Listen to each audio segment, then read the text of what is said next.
How to scan QR code to add friends on Telegram. Hello everybody, welcome back to another video. In this video, we're gonna learn how we can scan our QR code in order to add other people in our Telegram.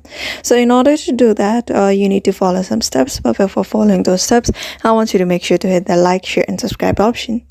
So first thing first, you need to download Telegram onto your application and make sure you are logged in. After that, just open the application. And here you will be able to see this interface. So here what I want you to do is just go to your menu bar. After going to menu bar, you may just go to your settings.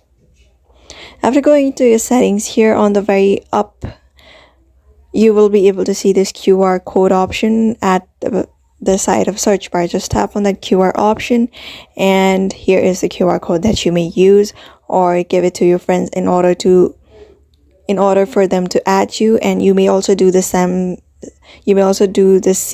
with them as well. You may just scan their QR code in order to add each other and connect with each other on Telegram.